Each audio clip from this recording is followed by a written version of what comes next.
Hello champions, क्या हालचाल? सब मजा में होगा।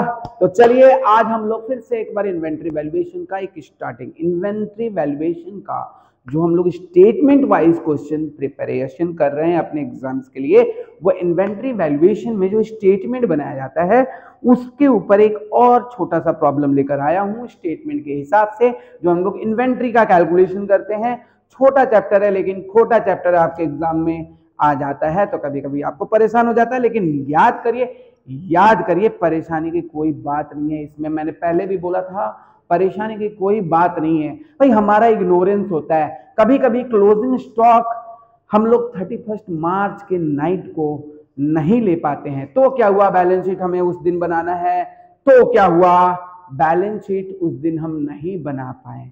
बैलेंस शीट बनाने का डेट होता है 31 मार्च, जो आप बुक क्लोज कर रहे हो, या 31 दिसंबर भैया नाइट पार्टी कर रहे थे, स्टॉक काउंटिंग करना भूल गए, नाइट पार्टी कर रहे थे, एक सप्ताह चला गया और 7 जनवरी को या 7 अप्रैल को, जिस दिन आपका बुक क्लोज हो रहा है, अगर जून में क्लोज हो रहा है तो 7 या 8 या 10 या 25, आप 25 दिन बाद 25 दिन तक पार्टी करते रह गए, कैलकुलेशन नहीं किया स्टॉक का।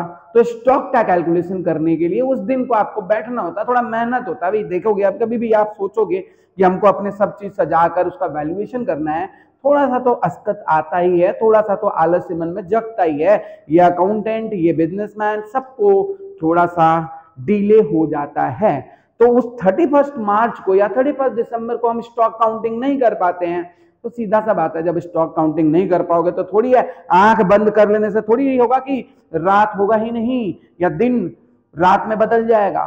स्टॉक तो काउंटिंग आपको कभी ना कभी करने हैं, तो जो हम काम को टालते जाते हैं तो हमारे काम और बड़े हो जाते हैं। इसके कारण हम लोग स्टॉक वैल्यूएशन का चैप्टर हम लोग को सीखना होता है। स्टॉक वैल्यूएशन काफी जरूरी होता है।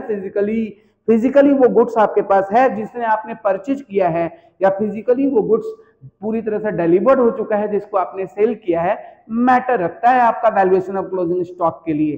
तो इसी के ऊपर एक क्वेश्चन आपके स्क्रीन पे आ रहा होगा, इसमें लिखा हुआ the value of physical stock was verified on 4/4/2023 को। 31 मार्च को क्लोजिंग स्टॉक नहीं लेकर 4/4/2023 को ये क्लोजिंग स्टॉक लिया, जिस दिन इसका वैल्यू था 85,000।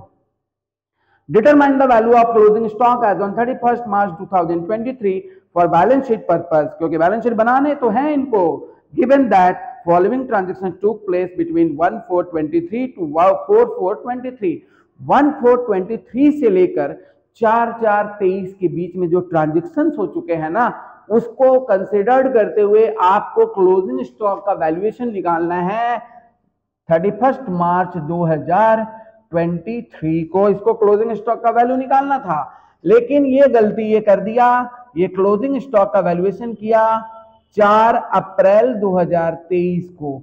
अब भैया 4 दिन बिजनेस बंद तो नहीं रहा ना, 4 दिन तो जो परचेजेज होना था वो हुआ ही ना, 4 दिन जो सेल हुआ था वो हुआ ही ना। तो अभी हम लोग का क्लोजिंग स्टॉक में 4 दिन का इफेक्ट आ चुका है, तो हम लोग क्या करेंगे, चुड़ैल का चाल चलेंगे, क्लोजिंग स्टॉक उल्टा चाल से वैल्यू फाइंड आउट करेंगे। यही चीज आपका क्लोजिंग स्टॉक होता है। तो समझदार लोग क्या करते हैं ना, एक छोटा सा ट्रेडिंग अकाउंट बनाकर इसको वैल्यूएशन कैलकुलेशन कर लेते हैं। समझदार लोग कहने का मतलब ट्रेडिंग अकाउंट बहुत आसान होता है, हमें पता है ओपनिंग स्टॉक कहाँ आता है, सेल्स कहाँ आता है, क्लोजिंग स्टॉक कहाँ आता है, डायरेक्ट एक्सपेंस कहाँ आता है, परचेजेस कहाँ आता है, आप आराम से क्लोजिंग स्टॉक कैलकुलेट कर सकते हो। लेकिन जो कुछ समझदार क्वेश्चन सेटर होते हैं ना, वो बोलते हैं आप स्टेटमेंट ऑफ इन्वेंट्री ही बताइए। चलिए मैं आपको दोनों तरीके से बता देता हूं। जब आपको बोलता है सिर्फ वैल्यू ऑफ स्टॉक निकालिए, तो मैं तो अपना इजी मेथड लेकर आऊंगा, जिसको हम लोग मेमोरेंडम ट्रेडिंग कहेंगे। ये मेरे पिटारे का एक इजी मेथड है जिससे आप वैल्यूएशन ऑफ क्लोजिंग स्टॉक बड़ा आसानी से प्राप्त कर सकते हो। फाइनल अकाउंट तो हम लोग करके जा रहे हैं ना, तो ट्रेडिंग अकाउंट तो हमें पता ही होगा। क्लोजिंग स्टॉक वैल्यू करते समय ये फाइनल अकाउंट हमने बनाया है 1/4/2023 से 4/4/2023 तक। भैया 1 2 3 4 4 दिन का ट्रेडिंग अकाउंट बनाया, क्योंकि क्लोजिंग स्टॉक आपने 1 अप्रैल को नहीं लिया, 4 अप्रैल को लिया। तो यहां पर जो क्लोजिंग स्टॉक आपने 4 अप्रैल को लिया वो यहां पर बाई क्लोजिंग स्टॉक हो जाएगा, क्योंकि 4 अप्रैल का क्लोजिंग स्टॉक हो गया। वो स्टॉक जो वैल्यू आपने किया है वो हो जाएगा आपका क्लोजिंग स्टॉक, और ओपनिंग स्टॉक आपको निकालने होंगे। चलिए, मैंने जैसा दिया हुआ है क्लोजिंग स्टॉक मैंने लिख दिया। ये 4 अप्रैल को आपने टेक ओवर किया था, मतलब काउंटिंग किया था, तो क्लोजिंग स्टॉक का वैल्यू आपका 85,000 आया। Purchases between this 4 days amounting to 2,500। Purchases जो हुआ है वो 2,500 हुआ है, लेकिन इसमें से 400 का जो गुड्स है वो अभी तक रिसीव्ड नहीं हुआ है। एक बात याद रखेंगे, जो गुड्स हमारे पास आया है वही मेरे पास है परचेजेस, जो गुड्स अभी तक रास्ते में है वो मेरा परचेजेस नहीं है। तो भाई आप 400 को माइनस कर दीजिएगा टोटल परचेजेस से, क्योंकि फिजिकली वो गुड्स आपके पास अवेलेबल नहीं है। तो आप यहाँ पर परचेजेस लिखते हो कि नहीं लिखते हो भाई? ओपनिंग स्टॉक तो छोड़ ही दीजिए, परचेजेस लिखते हो कि नहीं लिखते हो ट्रेडिंग अकाउंट में? हाँ बच्चे लिखते हैं ना। तो परचेजेस हम यहाँ पे लिख दिया।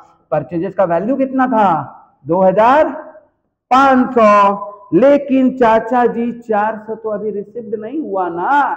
हाँ बच्चा, जब रिसीव्ड नहीं हुआ तो 400 क्या कर दिया जाएगा? माइनस कर दिया जाएगा, और आपका परचेजेस कितना होगा? 2,100। चलिए भैया, क्लोजिंग स्टॉक भी लिख लिए ट्रेडिंग अकाउंट में, परचेजेस भी लिख लिए ट्रेडिंग अकाउंट में। सेल कहां है? इन 4 दिन का जो सेल हुआ था वो हुआ था कितना? इन 4 दिन का जो सेल हुआ था वो हुआ था 8,000। तो मैंने यहां पे लिख दिया बाय सेल्स। कितना लिख दिया? 8,000। तो ये सेल हो गया भैया, सेल हो गया। सेल हो गया तो जरूर कहीं ना कहीं प्रॉफिट पे रेट बोला होगा। प्रॉफिट पे रेट क्या बोला है? 25% प्रॉफिट का रेट बोला है। तो हमको पता है यहाँ पे प्रॉफिट होता है, कोई और डायरेक्ट एक्सपेंस होता तो लिख देता, लेकिन क्वेश्चन में नहीं है, इसलिए मैं 8,000 का 25%, क्योंकि यहाँ पे सेल पर बोला है तो 8,000 का 25% ही लिखेंगे हम लोग। 25/125 तब लिखते जब कॉस्ट पे बोलता, यहाँ कॉस्ट पे नहीं बोला है, 25% ऑन सेल पर बोला है, और सेल हमारे पास मौजूद है। 8,000 का 25% कितना हो गया? 2,000 हो गया। इसके बाद अब हम लोग चुड़ैल का चाल, मतलब उल्टा कैलकुलेशन से हम लोग ओपनिंग स्टॉक निकाल लेंगे, टू ओपनिंग स्टॉक, और यही आपका बैलेंसिंग फिगर आपके आंसर होगा। बैलेंसिंग फिगर आपका आंसर होगा, और आप कैलकुलेट करिए। 8, 5, 3, 93,000, 93,000, 93,000 में से इन दोनों को माइनस करिएगा। 93,000 में से 4,100 को माइनस करिएगा तो आप पाओगे, एक चीज और था, छूट गया भाई, छूट गया, सॉरी भाई, सॉरी। जो अरिथमेटिकल एरर था ना क्लोजिंग स्टॉक के वैल्यूएशन में, वो ज्यादा हो गया था। वैल्यूएशन क्या हो गया था हमारा? ज्यादा हो गया था। तो वैल्यूएशन ज्यादा हो गया था क्लोजिंग स्टॉक, मतलब आप यहाँ पे जो 85,000 जो किए थे ना, वहां पर कितना रुपया का ज्यादा वैल्यूएशन कर दिए थे आप कुछ ज्यादा ही वैल्यूएशन कर दिए थे क्लोजिंग स्टॉक में।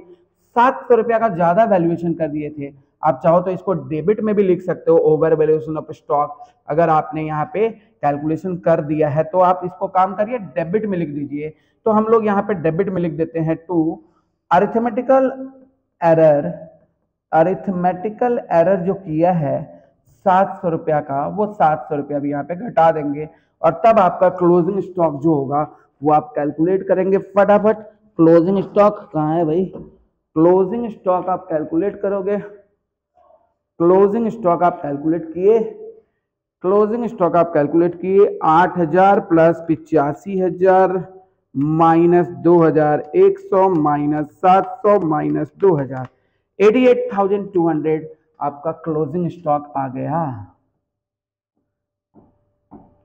तो ये रहा बहुत ही आसान मेथड, मेमोरेंडम ट्रेडिंग अकाउंट से आप कैसे trading valuation of closing stock करते हो। ये तरीका आपके लिए ज्यादा समझने में आसान होगा कि जिन जिन चीजों को हम लोग ट्रेडिंग के लिखेंगे, हम लोग को निकालना क्या था? हम लोग को निकालना था 1/4 को क्लोजिंग स्टॉक का वैल्यू। तो क्लोजिंग स्टॉक का वैल्यू आप कैसे निकाले देख पा रहे होगे। यहाँ पर बैक कैलकुलेशन मेथड मतलब ये साइड जोड़े, ग्रॉस प्रॉफिट लिखा हुआ है, ये किए, ये बैलेंसिंग फिगर आपका ओपनिंग स्टॉक हो गया जो स्टॉक हुआ 31 मार्च 2023 का।